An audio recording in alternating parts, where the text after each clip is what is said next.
Assalamualaikum warahmatullahi wabarakatuh. Innal hamdalillah nahmaduhu wa nasta'inuhu wa nastaghfiruh wa na'udzu billahi ta'ala min shururi anfusina wa min sayyiati a'malina. Man yahdihillahu fala mudilla lahu wa man yudlil fala hadiyalah. Wa asyhadu an la ilaha illallah wahdahu la syarika lah. Wa asyhadu anna Muhammadan abduhu wa rasuluh. Ya ayyuhalladzina amanu taqullaha haqqa tuqatih wa la tamutunna illa wa antum muslimun.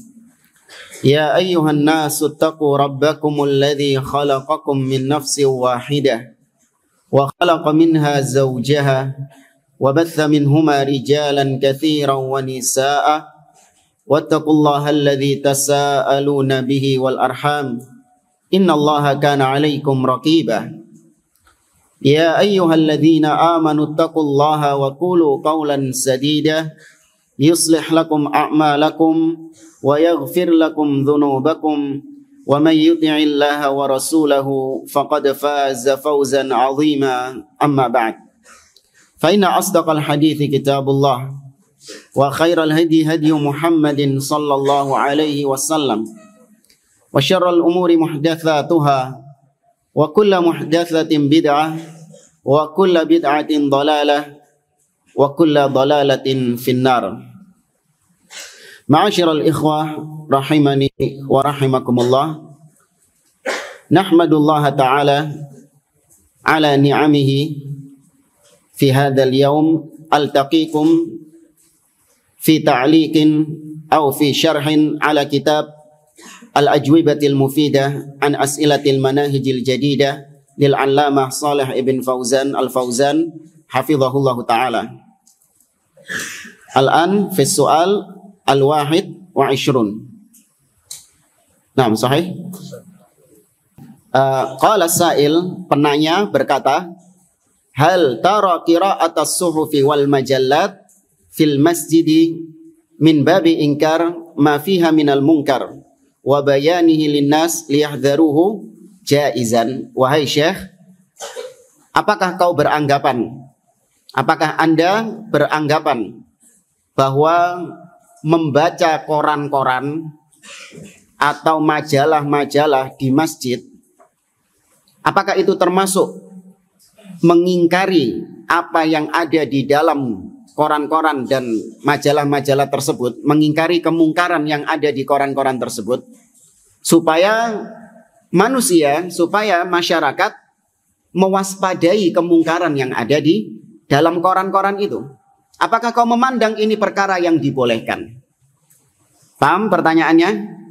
Jadi ada pengajian, bukan bawa kitab, ustadznya bukan bawa Kitabut Tauhid, Al-Usulul Tsalatsa, bukan bawa kitab, tapi bawa apa? Jawa Pos, atau bawa majalah misalnya Tempo atau apa. Apa yang dibahas di situ kata ustadznya? Ini koran ini isinya banyak kemungkaran-kemungkarannya. Berita-berita yang ada di dalamnya ini banyak berisi tentang kemaksiatan, kemungkaran. Maka kita membacakan koran-koran ini kepada kaum muslimin untuk mengingkari apa yang ada di dalam koran ini, supaya kaum muslimin waspada terhadap kemungkaran tersebut. Nah, boleh nggak kayak gitu itu? Ya, paham? Apakah kau menganggap itu perbuatan yang dibenarkan? Baik, wal jawab. Kata beliau, koran-koran, majalah-majalah itu selayaknya tidak dibaca di hadapan halayak, tidak selayaknya dibacakan di hadapan kaum muslimin. Akan tetapi kata beliau, bal yujma ma fiha wa tudrasu ma'a ahlil ilmi wa ma'a ahlil halli wal aqd.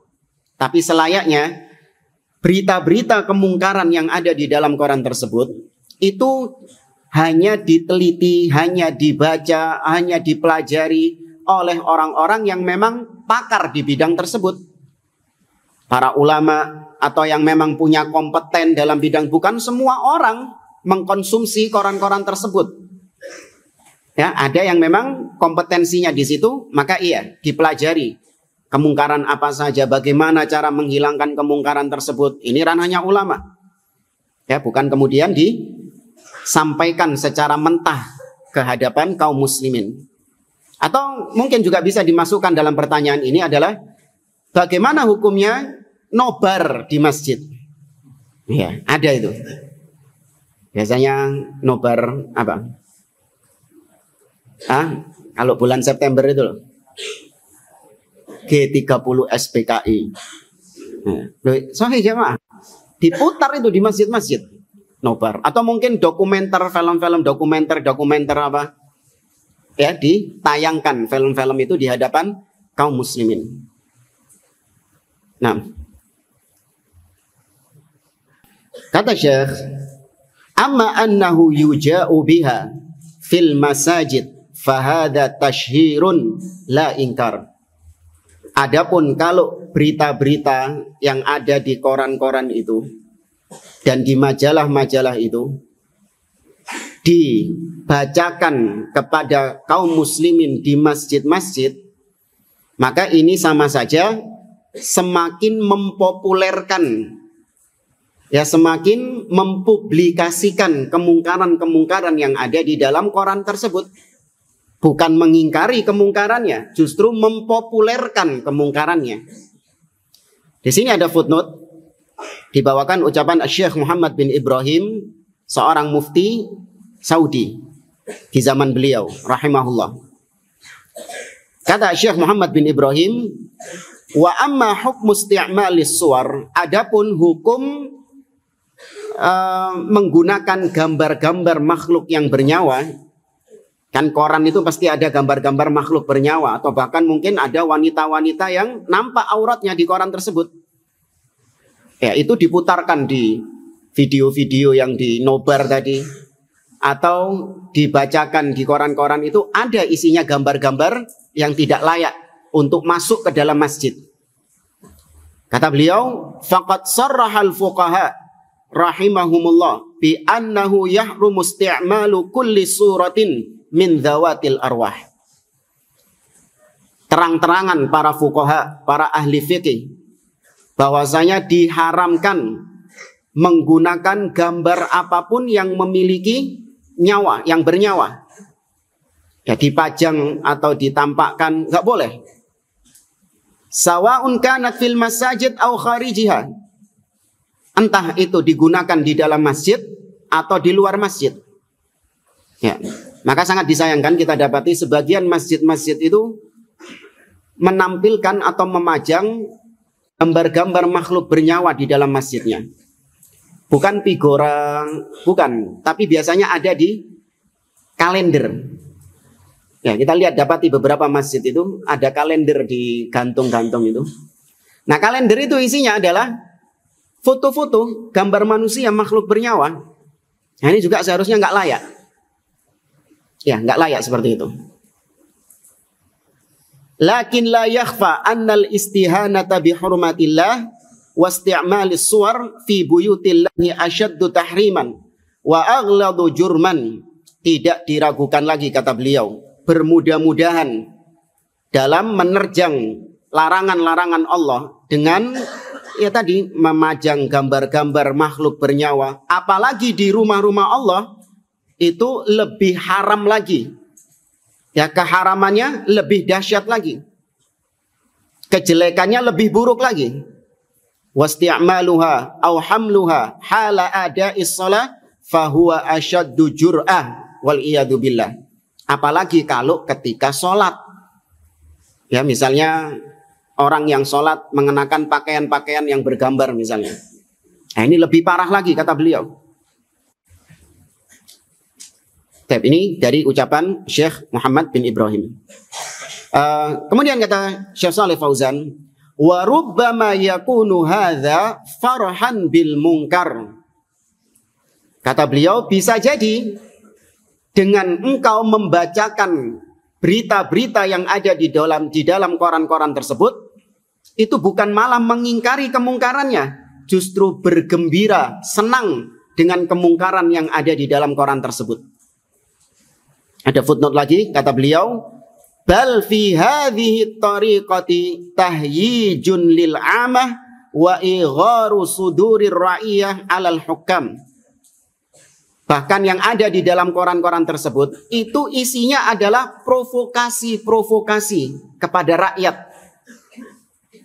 Ya, provokasi-provokasi untuk membenci kepada para penguasa. Ya kan, orang baca berita-berita seperti itu, nggak pakai dilihat isi beritanya apa, hanya judulnya saja itu sudah bikin dia benci kepada penguasa.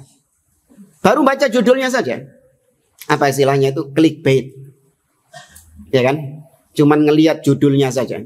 Ini cara-cara yang dipakai sama Abdullah bin Sabah and the gang di zaman siapa? Utsman bin Affan radhiyallahu taala anhu. Disebarkan berita-berita miring tentang Utsman bin Affan. Utsman bin Affan ya tidak ikut perang Badar. Itu tagline beritanya gitu. Utsman bin Affan tidak ikut perang Badar. Saya enggak jamaah. Tuh, ikut perang Badar Utsman bin Affan. Utsman ikut perang Badar atau enggak? Hah? Enggak ikut. Berarti beritanya benar enggak? Benar. Tapi ya gitu. Apa istilahnya kalau dalam dunia jurnalistik itu, diberitakan dengan nada yang miring, nada yang negatif, sehingga orang yang membacanya membenci Utsman bin Affan. Utsman bin Affan lari dari perang Uhud. Sahih? Benar nggak? Utsman bin Affan lari dari perang Uhud, kabur dari perang Uhud. Benar apa enggak? Yang jawab benar siapa? Beritanya benar nggak ini? Utsman kabur dari perang Uhud. Hah? Kenapa kok Utsman kabur dari perang Uhud? Utsman dan beberapa sahabat. Bukan Utsman tok yang kabur dari perang Uhud.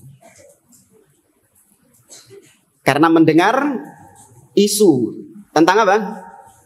Isu tentang wafatnya Nabi SAW, terbunuhnya Nabi di perang Uhud, sehingga mereka putus asa, hilang semangat, nggak ada lagi ghirah untuk berjihad. Mereka akhirnya memilih meninggalkan medan perang. Dan Allah sudah mengampuninya. Walaqad afallahu anhum. Ya, Allah sudah mengampuni orang-orang yang kabur dari perang Uhud. Tapi Utsman bin Affan tidak ikut baiat Ridwan. Utsman bin Affan menambah adzan Jumat menjadi 2 kali.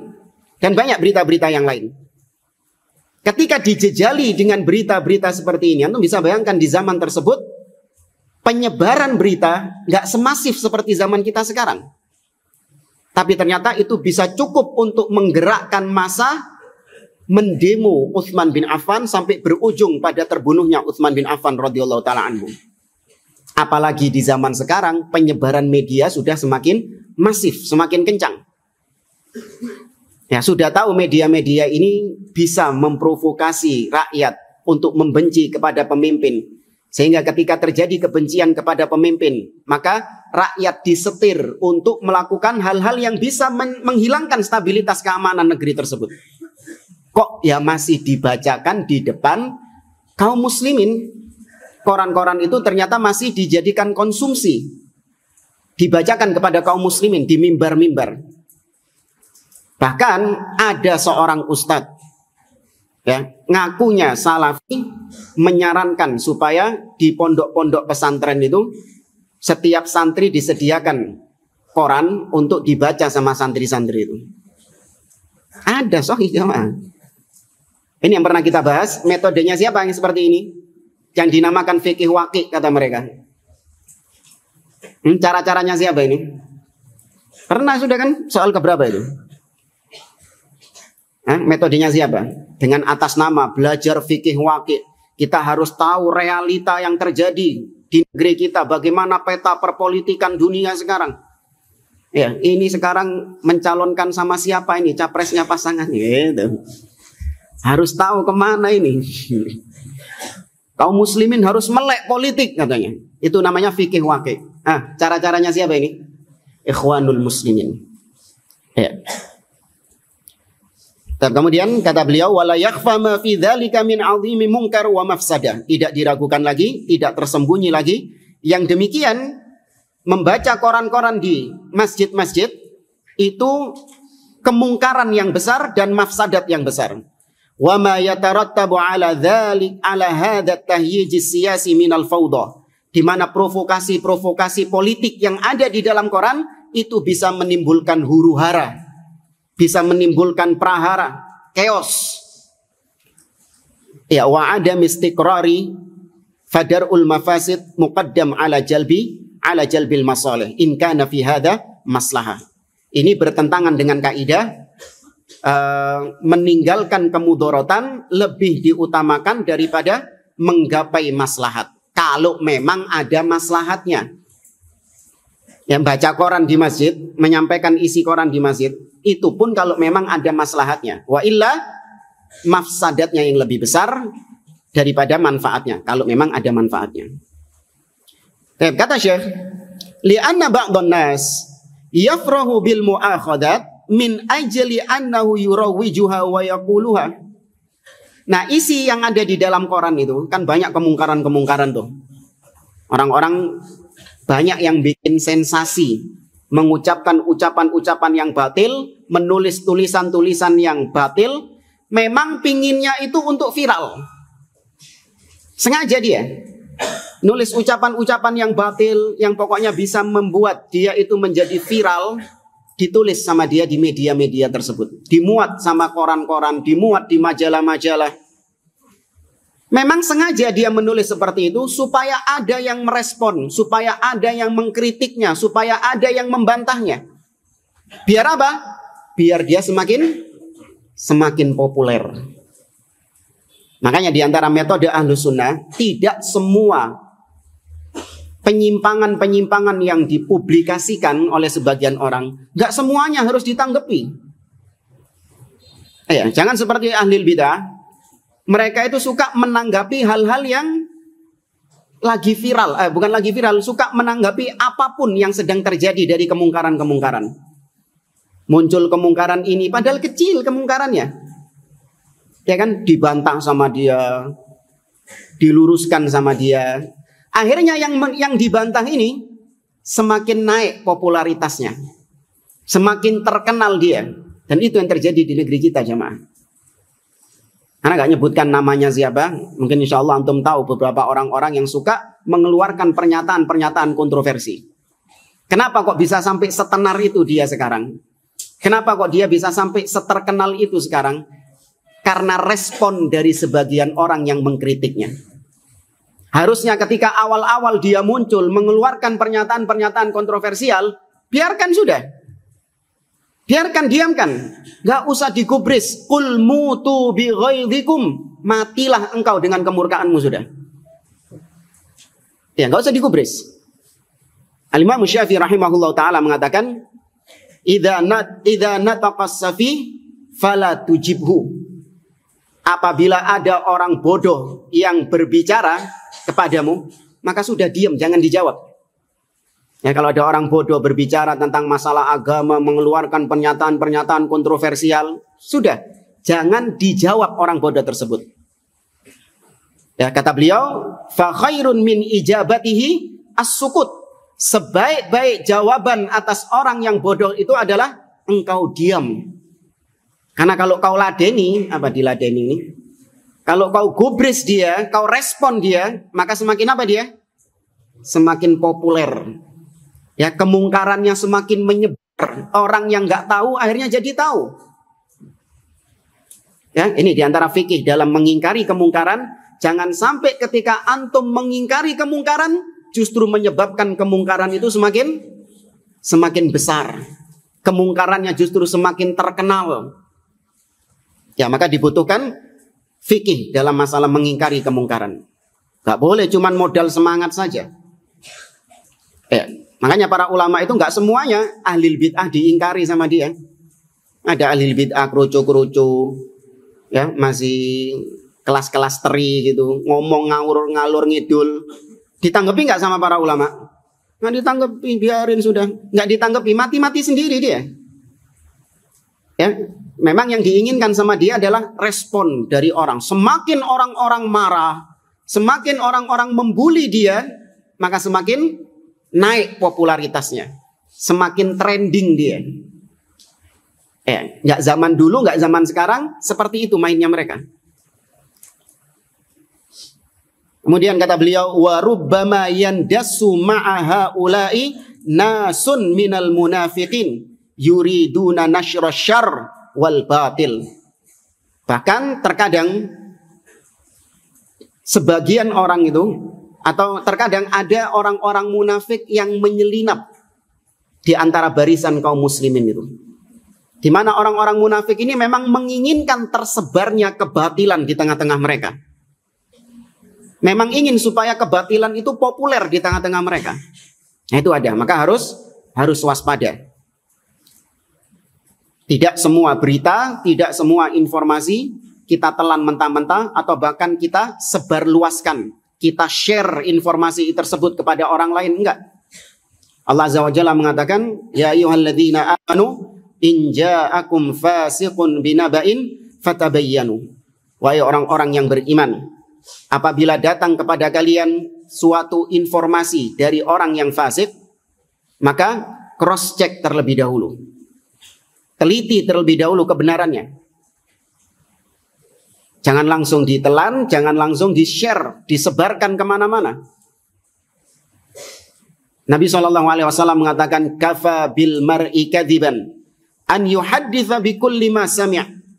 Cukuplah seorang itu dikatakan pendusta manakala dia mengucapkan apapun yang dia dengar.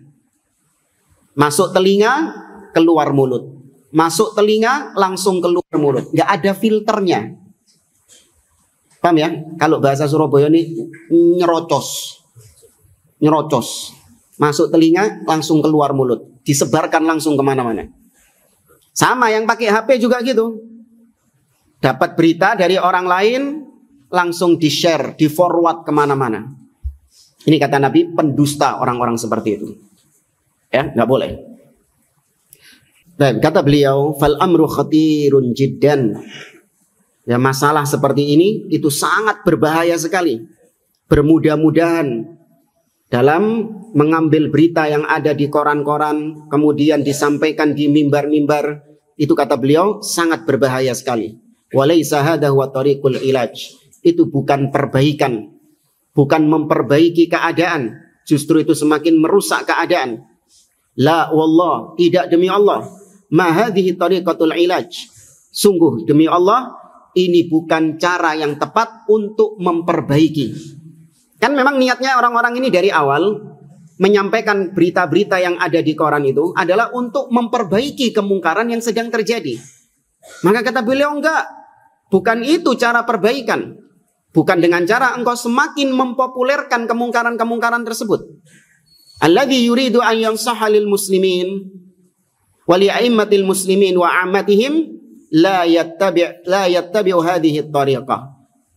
Maka bagi orang yang ingin memperbaiki, memberikan nasihat kepada kaum muslimin, berlaku tulus kepada mereka dan kepada para pemimpin kaum muslimin dan kepada kaum muslimin secara umum, kalau memang tujuannya baik, maka jangan ikuti cara-cara orang-orang ikhwanul muslimin ini. Ya, jangan mengikuti cara-cara mereka.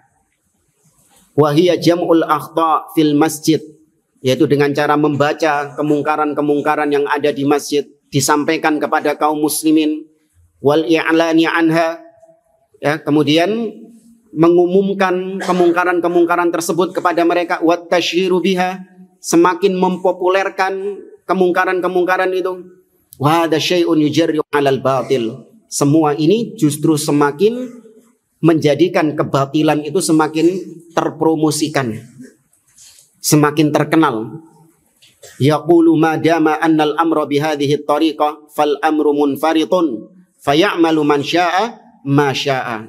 Kalau caranya seperti ini, seperti caranya orang-orang ikhwanul muslimin ini dipakai, maka pasti akan muncul orang-orang yang kemudian memiliki sikap yang ekstrim.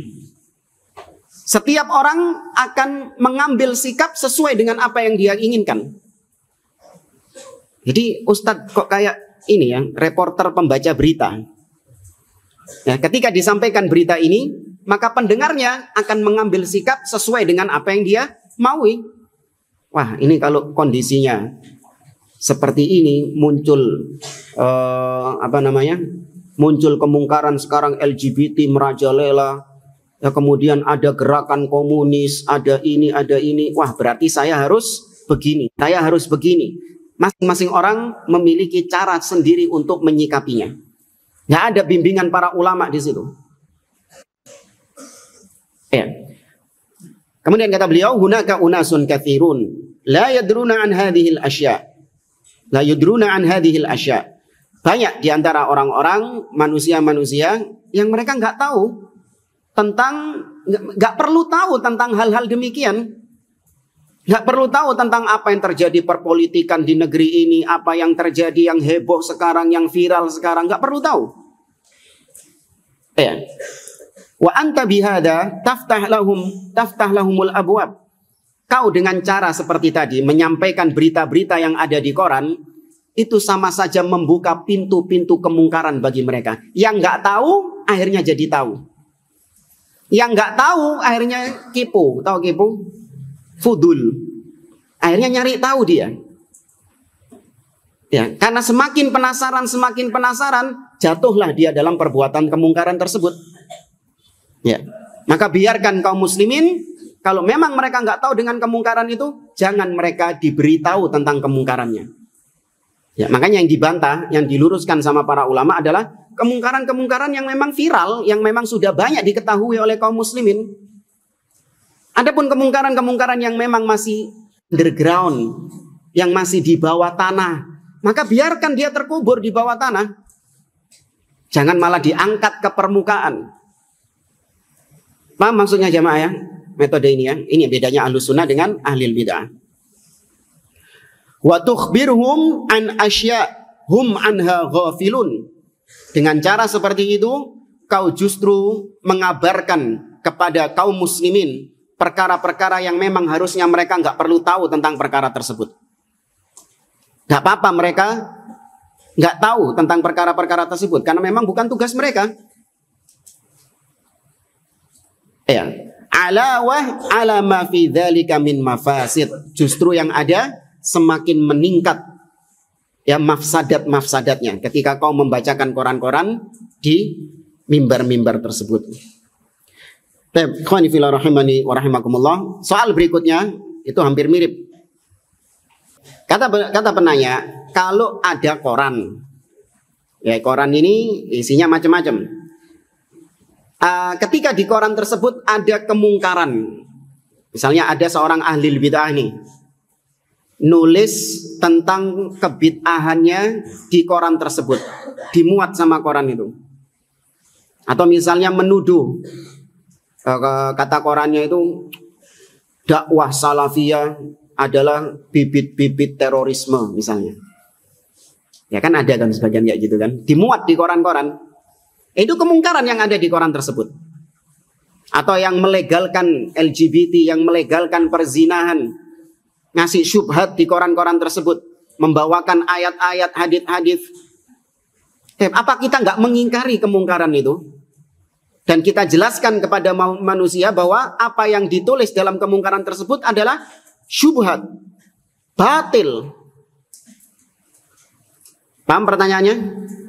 Kata beliau, akhta'ul jaraid, kekeliruan, kemungkaran yang ada di dalam koran-koran, wa hattal akhta' allati min afradin nas, atau bahkan kekeliruan-kekeliruan, kemungkaran-kemungkaran yang dilakukan oleh individu-individu seseorang, mu'alajatuha laisat fil masajid. Membenarkannya, mengoreksinya itu bukan di masjid tempatnya. Jadi kalau ada kesalahan-kesalahan di dalam koran, memperbaikinya bukan di masjid. Yaitu dengan cara seperti yang nomor 21 tadi, pertanyaan nomor 21 tadi. Dibacakan kemungkarannya yang ada di dalam koran tersebut. Secara asal tidak di masjid. Wala alal manabir, tidak pula di ingkari di mimbar-mimbar. Lakin, akan tetapi kata beliau, lau qala fil masjid au fil khutbah, tapi kalau memang kemungkaran itu diingkari di masjid atau kemungkaran itu diingkari ketika khutbah, maka cara mengingkarinya adalah dengan menyebutkan kemungkarannya tanpa harus secara spesifik menyebutkan pelakunya atau korannya dibawa juga di sana, enggak. Ya, dibantah tapi secara apa? Secara global. Kata beliau, ma bala aqwam yaf'aluna kadza wa kadza. Misalnya nih, di koran ditulis tentang tadi dakwah salafiyah, bibit-bibit terorisme. Maka kita sampaikan di masjid-masjid, kita sampaikan di khutbah-khutbah bahwa dakwah salafiyah berlepas diri dari terorisme. Dakwah salafiyah justru berada di garda terdepan membantah pemikiran-pemikiran terorisme. Sangat jauh dari terorisme. Sangat jauh dari akidahnya Khawarij. Ya, tanpa langsung membawa korannya. Nih, dalam koran ini tanggal sekian, penulisnya sekian, penulisnya Ifulan bin Fulan, dia mengatakan bahwasanya dibaca korannya. Yang baca korannya dibaca lengkap sama dia. Bantah syubhatnya nggak lengkap. Jamaahnya pulang bawa apa? Syubhat. Ini diantara bahayanya. Jadi korannya saya baca lengkap. Mulai paragraf 1 sampai terakhir. Jamaahnya paham dengan syubhatnya. Tapi sang ustadz ketika membantah, ketika meluruskan, nggak pinter dia nyebutin membantah syubhatnya itu. Bikin jamaah tambah bingung akhirnya. Akhirnya yang tersampaikan syubhatnya, bantahannya tidak tersampaikan. Ini kekeliruan. Maka kalau mau membantah, bantah secara umum. Ya, tegaskan langsung, nggak perlu kau sebutin syubhatnya terperinci satu persatu. Malah terkadang sebagian jamaah nggak tahu kalau ternyata ada artikel seperti itu di koran. Ya nggak tahu sebagian jamaah kalau ada artikel seperti itu di koran. Kalau antum beritahu, nggak sedikit di antara jamaah pulang dari masjid cari korannya. Iya, penasaran dia. Apa sih pingin punya korannya itu yang memuat artikel syubhat itu? Nah, maka kata beliau, bantah secara umum min duni ta'yin, tanpa menyebut individunya. Kama kana Nabi sallallahu alaihi wasallam yaf'al, kana hasanan li'annahu maslahah bila mafsadah. Sebagaimana yang dilakukan oleh Nabi sallallahu alaihi wasallam. Baik, memang dalam membantah itu para ulama menggunakan 3 metode. Yang pertama, hanya menyebutkan perbuatannya saja. Ya, disebutkan perbuatannya saja, diingkari perbuatannya saja, tanpa menyebutkan nama, tanpa menyebutkan ciri-ciri inisial. Hanya mengingkari perbuatannya saja. Terkadang juga yang diingkari disebutkan hanya sebatas ciri-ciri atau bahkan inisialnya saja. Ya, inisial. Tidak menyebutkan namanya secara langsung, secara gamblang. Yang ketiga, langsung nyebutin nama. Ya, ini semua cara seperti ini dipakai oleh para ulama. Jangan anti kalau ada yang nyebutin namanya, enggak. Kalau memang dibutuhkan nyebutin nama, disebutin namanya. Tapi tentu menimbang apa dan apa? Menimbang maslahat dan mafsadat. Ya, kalau memang maslahatnya harus nyebutin nama, sebutin nama. Tapi kalau ternyata nyebutin nama justru mendatangkan mudarat yang lebih besar, maka nggak perlu nyebutin nama. Apalagi di negeri kita ada undang-undang apa? ITE.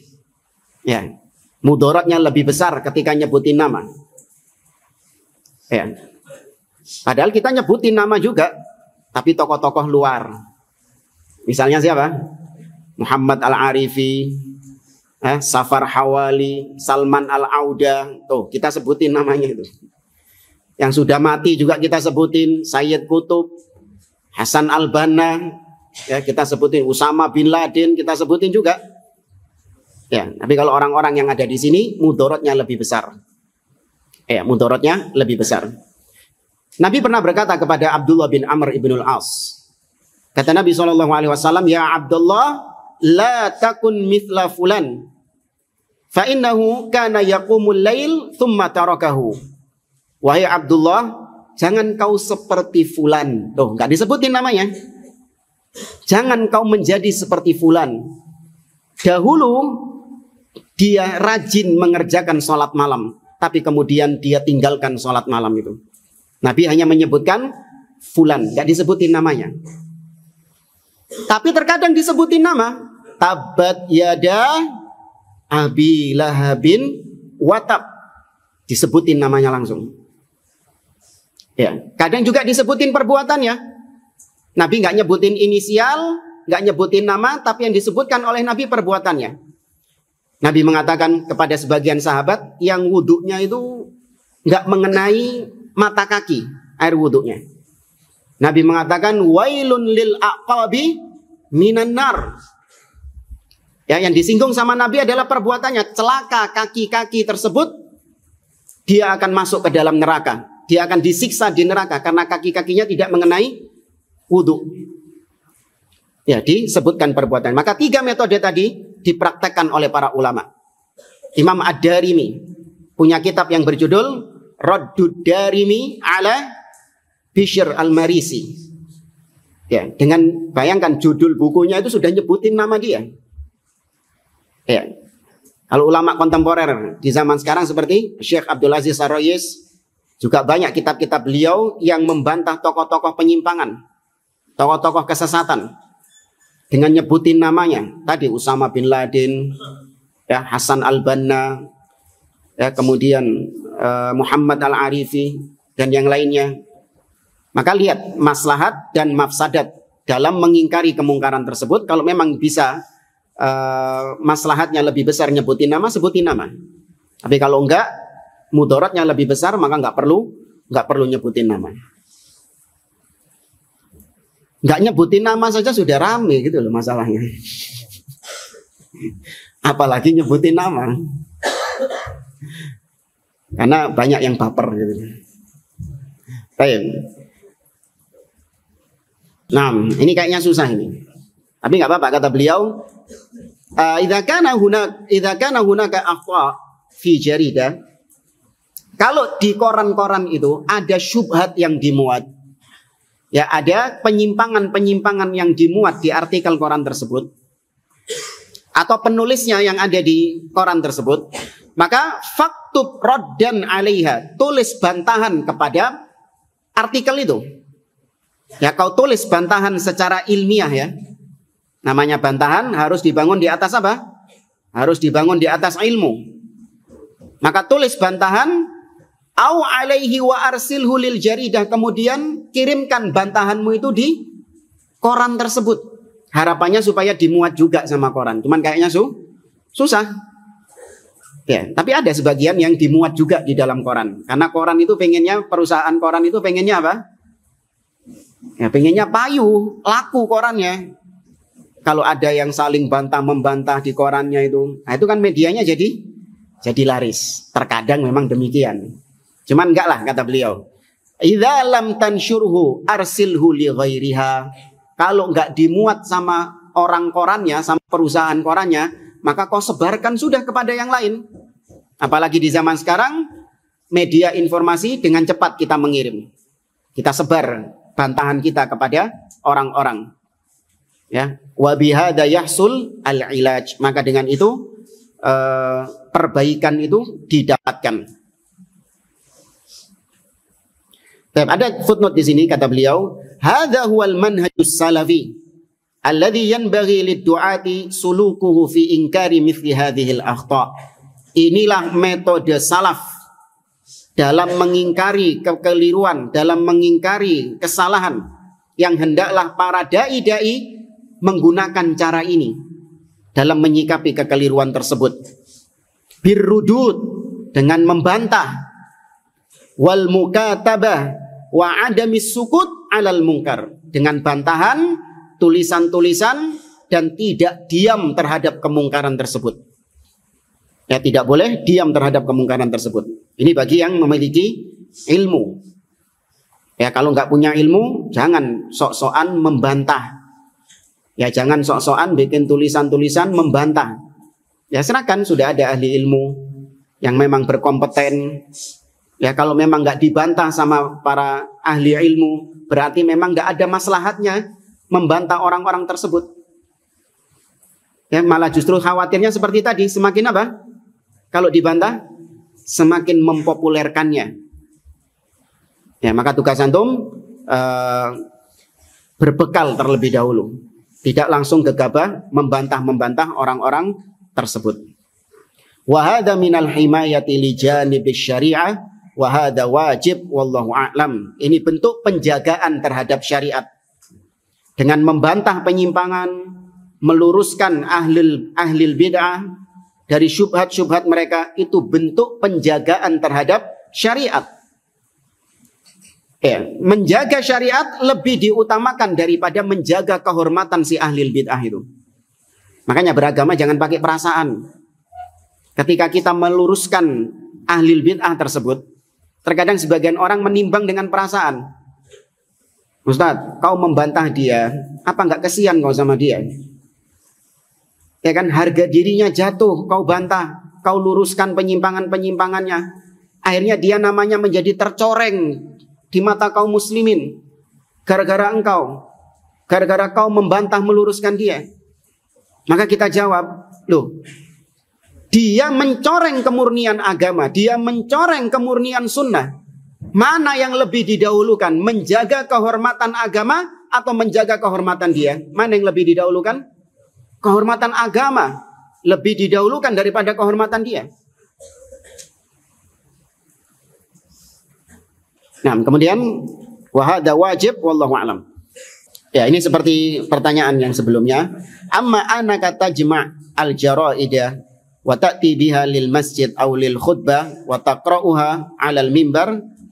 Adapun kalau kau mengumpulkan koran-koran tersebut, kemudian kau membawa koran-koran itu ke masjid, kau bacakan di khutbah-khutbahmu, di mimbar-mimbar, maka ini maknanya sama saja engkau tadrisun nasi turuqasyarr. Sama saja kau mengajari manusia ke jalan-jalan keburukan. Kau mengarahkan kaum muslimin kepada jalan-jalan keburukan. Wa isya'atal munkar, dan kau mengarahkan mereka, mengajarkan mereka untuk semakin menyebarkan kemungkaran tersebut. Wa tasyhir bil usah, dan kau semakin mempopulerkan para pelaku-pelaku maksiat itu. Ya, gara-gara engkau bacanya koran di masjid. Bukan dengan cara yang seperti yang kita sebutkan tadi, membantah ya dengan tulisan-tulisan. Baik, as-su'alu tsalits wa 20. Pertanyaannya, ma sihhatu ma nusiba ilal Imam Ahmad rahimahullah bi annahu shalla khalfal Jahmiyah. Bagaimana kesahihan kisah yang dinisbatkan kepada Imam Ahmad bin Hanbal rahimahullah, bahwasanya dikisahkan bahwa Imam Ahmad bin Hanbal itu pernah sholat di belakang orang Jahmiyah. Ya, sholat di belakang orang Jahmiyah ini berarti Imam Ahmadnya jadi apa? Makmum. Ya, orang Jahmiyahnya ini jadi imam.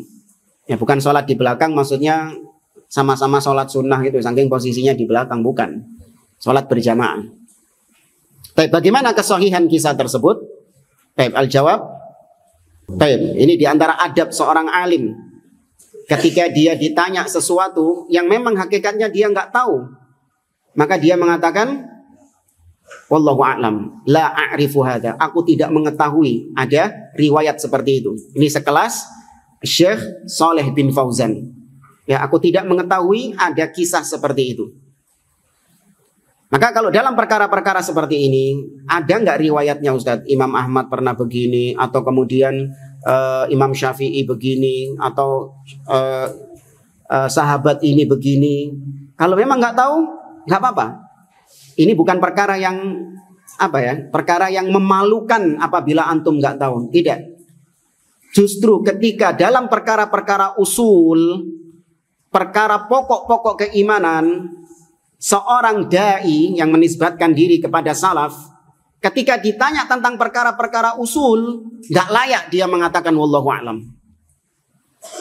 Ngisin-ngisini kalau jarine orangnya. Justru itu menunjukkan dia nggak layak untuk menjadi da'i. Apa contoh pertanyaan yang tentang masalah usul? Arsh makhluk atau bukan?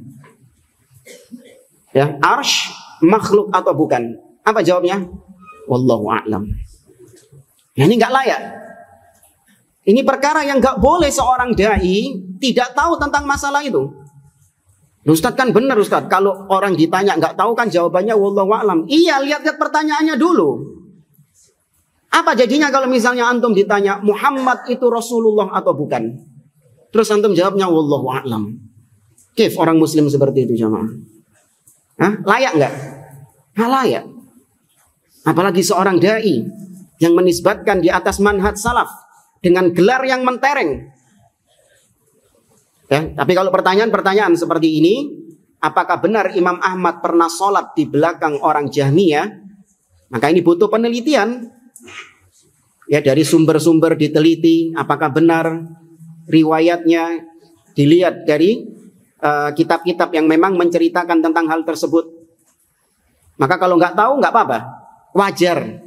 Katakan wallahu a'lam, jangan keminter. Wala taqfu ma laisa laka bihi ilmun.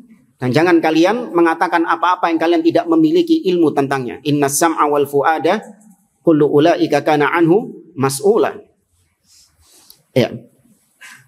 Nah, kata beliau wal Imam Ahmad min asyaddi khusumil Jahmiyah. Nih, Ahlus Sunnah harus seperti ini jamaah.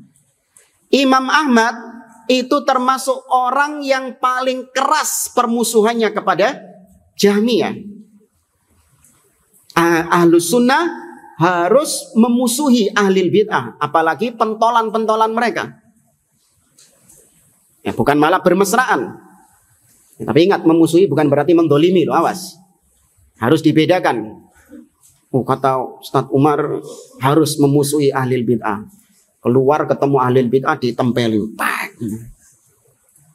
Itu bukan, itu mendolimi namanya. Ya, memusuhi artinya membenci, harus ada ketidaksukaan kepada mereka karena kebid'ahannya, karena penyimpangannya. Ya, jangankan pelaku bid'ah, pelaku maksiat saja kita nggak suka. Peminum khamr, ya, pezina, ya, memakan riba misalnya, kita nggak suka karena kemaksiatan yang dia lakukan. Nah, apalagi bid'ah lebih tinggi, lebih dahsyat daripada kemaksiatan. Maka seorang Ahlus Sunnah dia memusuhi ahlil bid'ah sebagaimana ahlil bid'ah memusuhi dia. Makanya di antara penyimpangan, ciri, ya, tanda, alamah seorang dai itu menyimpang dari manhaj salaf adalah tidak ada ahlil bid'ah, tokoh-tokoh ahlil bid'ah yang memusuhinya. Paham jemaah? Tidak ada tokoh-tokoh ahlil bid'ah yang memusuhi si dai tersebut. Katanya di atas manhaj salaf. Tapi kok ahlil bid'ah senang sama dia ya? Ahlil bid'ah mau ngundang dia. Bahkan ahlil bid'ahnya mau duduk di pengajiannya. Wah, jangan-jangan 11-12. Ya memang 11-12. Kalau kau menegaskan akidahmu, menegaskan manhajmu, pasti ahlil bid'ahnya apa? Gak suka sama ente. Namun yang terjadi itu disembunyikan akidahnya. Disembunyikan manhajnya ini, tidak ditampakkan. Supaya apa? Ya, supaya bisa bergandengan tangan dengan semua kalangan. Ya, supaya semua kalangan ini bisa kita rangkul semuanya. Ya, nanti kalau sudah senang sama kita, baru kita masuki pelan-pelan manhaj salaf. Sampai saiki gak dilebok-lebok no. Paham metodenya ya? Ya, kita ya istilahnya menyamar seperti mereka dulu. Kita nggak menegaskan akidah kita bagaimana. Akidah kita tentang asma wa sifat bagaimana. Al-wala wal barok bagaimana. Akidah kita tentang para sahabat bagaimana. Akidah kita tentang bid'ah bagaimana. Nggak kita tampakkan dulu. Ya, kita menampakkan apa-apa yang memang sama dengan mereka, dengan ahli bid'ah. Kita ingin menarik hati mereka dulu. Sampai ketika mereka sudah suka dengan kita, baru kita sisipkan sedikit-sedikit akidah salaf. Sampai sekarang nggak disisipkan. Justru dia yang katut akidahnya ahlul bid'ah. Nggak gitu caranya. Tegaskan akidahmu. Saya meyakini Allah di atas arsy. Saya meyakini Al-Quran kalamullah. Saya meyakini wajibnya mendengar dan taat kepada pemimpin. Saya wajib membenci kepada semua segala bentuk kebid'ahan dan orang-orang yang di atas kebid'ahan. Saya barok berlepas diri dari mereka. Kira-kira ahli bid'ah kalau dengar ini, ridho atau enggak? Nggak ridho, dimusuhi antum. Ya sudah, itu konsekuensinya. Ahlus sunnah pasti dimusuhi sama ahli bid'ah. Nggak usah gentar. Itu sudah sunnatullah. Ya, itu sudah menjadi sunnatullah. Maka baca sejarah para ulama-ulama yang teguh memegang sunnah. Pasti mereka dimusuhi sama ahli bid'ah. Bagaimana Imam Ahmad ya, dan ulama-ulama yang lain. Wala a'rifu annahu shalah khalfahum. Kata Syekh, saya nggak pernah tahu bahwasanya Imam Ahmad itu sholat di belakang orang-orang Jahmiyah. Baik, as-soal. Al-Jahmiyah nisbah ila Jahm bin Safwan. Jahm bin Safwan akhadal ilma min Ja'ad ibn Dirham. Wal Ja'ad ibn Dirham akhada min Aban bin Sam'an. Na'atulab, anak urid tulab. Al-asatidah na'am. Ajibu jamaah. Aban ibn Sam'an. Wa Aban ibn Sam'an akhada min At-tulab. La uridul ustad. Aban ibn Sam'an ngambil ilmu dari siapa? Ini namanya silsilah syaitoniyah. Nah, ini mata rantai syaiton. La ahad. Aban bin Sam'an akhadha al-ilma min Talut. Ya, Talut. Ini bukan Talut yang ada di surah Al-Baqarah itu, bukan. Falamma fasala Talutu bil junudi, bukan. Namanya tok sama. Tapi wa Talut akhadha min alladhi sahara an-nabiy sallallahu alaihi wasallam. Yang menyihir Nabi sallallahu alaihi wasallam. Mustahi. Siapa yang menyihir Nabi sallallahu alaihi wasallam? Seorang Yahudi, Labid ibnul Aqsam. Ya, Labid bidal, Labid ibnul Aqsam. Siapa yang bisa nyebutin urut tadi? Silsilah syaitoniyah. Urut dari Jahm bin Safwan sampai Labid ibnul Aqsam. Nah, fadhal.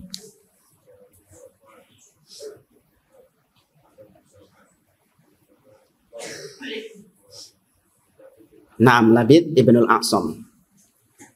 Baik. Maka Jahmiyah nisbat kepada Jahm ibn Safwan. Ja'ad ibn Dirham itu dieksekusi oleh seorang amir, seorang gubernur. Ada yang tahu siapa namanya? Ketika Idul Adha. Siapa nama gubernurnya? Khalid ibn Abdullah Al-Qasri. Khalid ibn Abdullah Al-Qasri. Beliau mengatakan ketika asyik gitu. Antum coba bayangkan ketika Idul Adha mengatakan ayyuhan nas duhu taqabbalallahu duhayakum. Wahai sekalian manusia, sembelihlah hewan-hewan kurban kalian. Semoga Allah menerima sesembelihan kalian. Fa inni mudahhin bi Ja'ad ibn Dirham. Karena aku sekarang berkurban Ja'ad ibn Dirham. Ya, fa innahu qala innallaha lam yattakhid Ibrahim khalilan wa la yukallimu Musa taklima. Karena dia meyakini Allah tidak mengangkat menjadikan Nabi Ibrahim sebagai kekasihnya dan Musa bukanlah kalimullah yang diajak bicara sama Allah. Fanazala minal mimbar fadzabahahu. Begitu turun dari mimbar langsung disembelih. Ja'ad ibn Dirham. Ya, memang demikian harusnya. Tokoh-tokoh penyesat umat itu dieksekusi oleh penguasa. Ya.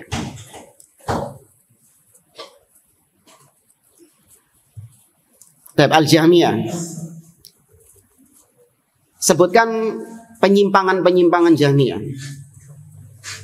Apa kesesatannya Jahmiyah? Kenapa Jahmiyah kok sesat? Kok menyimpang? Bahkan dikafirkan oleh para ulama. Tidak digolongkan di 72 firqah. Firqah halikah. Tidak digolongkan di situ. Apa penyimpangannya? Di antara penyimpangan Jahmiyah, mereka meyakini Al-Quran makhluk. Kemudian dari sisi iman, mereka ini adalah murji'ah ekstrim. Mereka mengatakan adalah al-iman huwa ta'rif. Man arafa Allah fahuwa mu'min. Iman itu hanya sebatas mengenal. Barang siapa yang mengenal Allah, maka dia menjadi orang mukmin. Ya, barang siapa yang kenal sama Allah, tahu sama Allah, maka sudah dia mukmin. Tuh, murji'ah ekstrim. Maka iblis harusnya mukmin. Iblis kenal sama Allah enggak? Tahu Allah. Fir'aun tahu Allah. Kemudian di antara kesesatan Jahmiyah dalam asma wa sifat, mengingkari semua asma dan mengingkari semua sifat. Kecuali satu sifat yang nggak bisa diingkari sama mereka. Sifat apa? Wujud. Nggak bisa mereka mengingkari sifat wujud. Kemudian juga di antara kesesatannya tadi, seperti yang diucapkan oleh Khalid bin Abdillah Al-Qasri, yaitu mereka tidak meyakini Allah menjadikan Ibrahim sebagai kekasihnya, dan tidak meyakini Allah mengajak bicara kepada Nabi Musa alaihi salam. Demikian juga di antara penyimpangan Jahmiyah, bahwasanya mereka meyakini wahdatul wujud, bersatunya Allah Azza wa Jalla dengan makhluknya. Ya, dan berbagai penyimpangan-penyimpangan yang lain.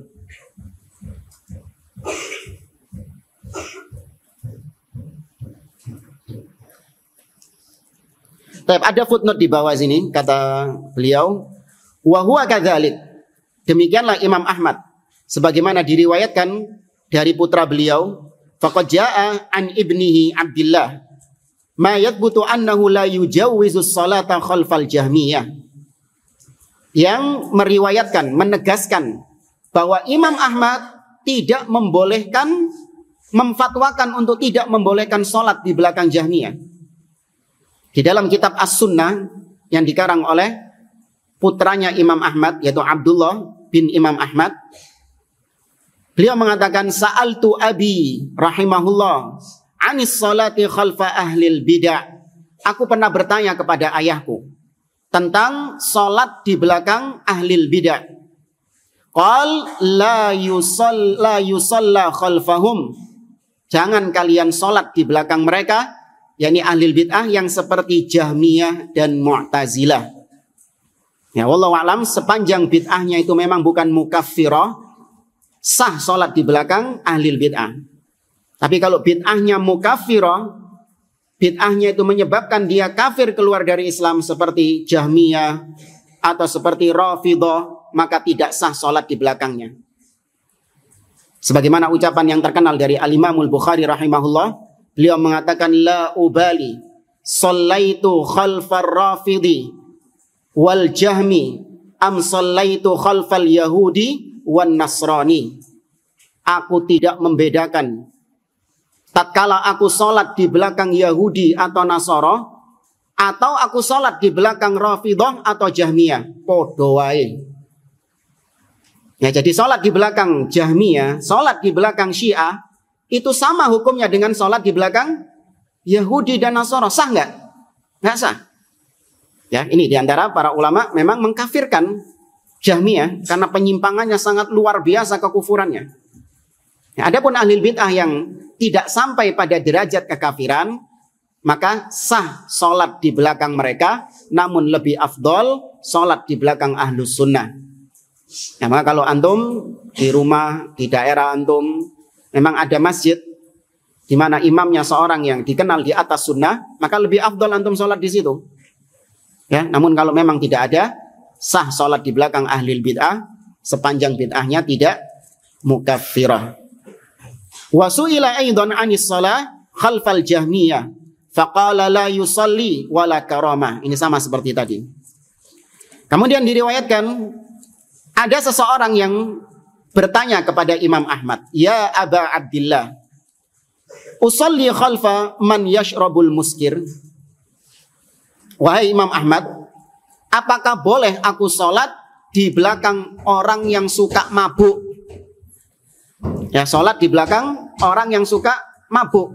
Maka kata Imam Ahmad, lah, jangan. Karena orang yang mabuk apa? Hilang akalnya. Allah Azza wa Jalla mengatakan dalam surah An-Nisa, kata Allah Subhanahu wa taala, ya ayyuhalladzina amanu la taqrabus salata wa antum sukara hatta ta'lamu ma taqulun. Ya. Kemudian kata orang ini, usolli khalfa man yaqul al-Qur'anu makhluk. Terus kalau sama orang mabuk nggak boleh, apa boleh aku sholat di belakang orang yang punya akidah Al-Quran itu makhluk? Nah, akidahnya apa ini? Akidahnya siapa ini? Jahmiyah. Lihat bagaimana reaksi Imam Ahmad. Imam Ahmad mengatakan, subhanallah, anhaka an muslim wa tas'aluni an kafir. Subhanallah, aku melarang engkau untuk sholat di belakang orang muslim. Mabuk itu masih apa berarti? Masih muslim. Itu saja aku larang. Lah kok kau tanya sholat di belakang orang kafir? Siapa yang dimaksud orang kafir berarti? Jahmiyah. Yang tadi mengatakan Al-Quran itu makhluk. Imam Ahmad tegas dalam masalah ini. Barang siapa yang mengatakan Al-Quran makhluk, maka dia kafir. Memang benar, kalau pemimpin, memang benar dalam akidah kita tetap sholat di belakang pemimpin. Ya, meskipun pemimpinnya itu ahli bid'ah. Sebagaimana nanti di paragraf yang terakhir, kita tetap sholat di belakang mereka. Para sahabat yang ada di zaman Utsman, ketika Utsman dikepung, gak bisa sholat, maka sebagian sahabat diperintahkan oleh Utsman tetap sholat di belakang para pemberontak itu, orang-orang Khawarij itu. Padahal mereka ahli bid'ah. Demikian juga disebutkan Hajjaj dan yang lainnya. Kalau seorang pemimpin, kata beliau, sepanjang dia penyimpangannya tidak sampai pada derajat kekufuran, maka tetap boleh sholat di belakangnya. Tapi kalau sudah sampai derajat kekufuran pemimpin tersebut, dan yang mengkafirkan bukan kita. Yang mengkafirkan pemimpin siapa? Orang-orang yang berilmu. Dengan kekafiran yang nyata. Illa antarau kufron bawahan. Kecuali apabila kau melihat pada pemimpin kekafiran yang nyata, yang jelas, yang terang benderang. Indakum fihi minallahi burhan, yang kau memiliki bukti di sisi Allah tentang kekafirannya. Nah, baru ketika itu kita nggak sholat di belakangnya. Tapi kalau pemimpin cuman sekedar fasik, ahli maksiat, zalim, menyengsarakan rakyat misalnya, tetap sholat di belakangnya nggak?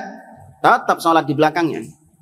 Ya, para sahabat tetap sholat di belakang Al-Hajjaj ibn Yusuf dengan kezaliman yang ada pada Al-Hajjaj ibn Yusuf. Mereka juga sholat di belakang pemimpin-pemimpin lain yang memang dikritik oleh para sahabat, dalam artian punya kekeliruan, kemaksiatan, kebid'ahan dan yang lainnya. Sepanjang tidak sampai pada derajat kekafiran, mereka tetap sholat di belakangnya. Demi apa? Min ajli ijtima'il kalimah, demi bersatunya kalimat kaum muslimin. Ini yang disebut dengan jama'atul abdan, yaitu kaum muslimin bersatu di bawah kepemimpinan seorang pemimpin muslim. Pernah kita sampaikan makna jamaah di dalam nas-nas Al-Quran dan Sunnah itu tidak lepas dari dua. Jama'atul abdan, satunya jama'at apa? Adyan. Ya, maka demi untuk bersatunya jamaah, maksudnya kaum muslimin di bawah kepemimpinan seorang pemimpin, mengamalkan sabda Nabi SAW, yaitu riwayat Auf ibn Malik al-Ashja'i. Nabi mengatakan, ala man waliya alaihi walin fara'ahu ya'ti min maksiatillah falyakrah ma ya'ti min maksiatillah wala yanza'anna yadan min ta'ah. Kata Nabi, ketahuilah, barang siapa yang memimpin kalian, seorang yang memimpin kalian, kemudian dia melakukan kemaksiatan kepada Allah, maka bencilah kemaksiatannya, namun jangan engkau melepaskan tangan ketaatanmu dari pemimpin tersebut. Artinya tetap anggap sebagai pemimpin, tetap sholat di belakangnya, mendengar dan taat kepadanya, meskipun pelaku maksiat, meskipun dolim, sepanjang perintahnya bukan kemaksiatan kepada Allah, tetap wajib ditaati. Tapi wallahu a'lam bishawab. Kita masuk beberapa pertanyaan.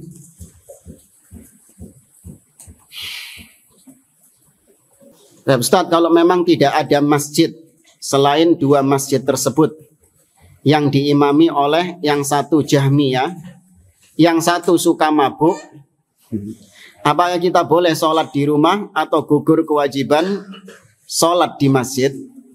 Antum ada tak kondisi kayak gitu? Hah? Kok bisa pas gitu loh? Satunya imamnya Jahmiyah, satunya imamnya suka mabuk. Ya, yang realistis saya lah. Wallahu a'lam. Apakah boleh menyebarkan majalah-majalah Islam di masjid? Ya lihat dulu majalahnya majalah apa. Ya semua majalah-majalah Islam itu kemudian isinya benar semuanya. Namanya nama-nama Islami, tapi ternyata isinya adalah syubhat-syubhat. Isinya adalah penyimpangan-penyimpangan.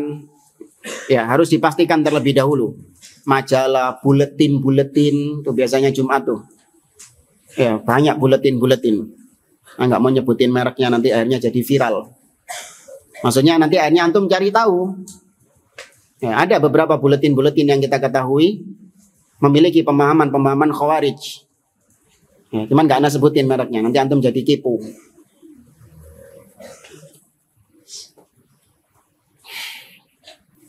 Sama ini juga menampilkan wajah-wajah ahlil bid'ah di masjid untuk menjelaskan tentang kesesatan mereka. Ya tadi nggak ada menampilkan foto-foto di masjid, nggak ada. Ya sebutkan saja. Kalau memang tadi seperti kata Syekh Shalih Fauzan, perlu disebutkan namanya, sebutkan namanya. Tapi tidak untuk menampilkan kemudian fotonya atau gambar-gambarnya. Enggak, itu bukan di masjid itu. Ya kalau di tempat lain oke lah. Tapi kalau di masjid nggak boleh dikotor-kotori dengan gambar-gambar makhluk itu. Ustadz, apakah firqah Qadariyah kafir juga? Yang hulat iya. Yang ekstrimnya dikafirkan oleh para ulama. Ya, Qadariyah yang benar-benar menafikan takdir Allah secara total, baik yang syar'iyah ataupun yang kauniyah. Dua-duanya ditolak sama dia. Yang kauniyah atau yang syar'iyah juga ditolak sama dia. Ya, sebagian ulama mengkafirkannya. Wallahu a'lam. Tapi jamaah, ini beberapa pertanyaan yang lain mungkin bisa ditanyakan ke asatidzah. Wallahu ta'ala alam. Anak kira cukup yang bisa saya sampaikan. Kita akhiri. Subhanakallahumma wa bihamdik, asyhadu an la ilaha illa anta, astaghfiruka wa atubu ilaik. Wa akhiru da'wana anil hamdulillahi rabbil alamin. Wassalamualaikum warahmatullahi wabarakatuh.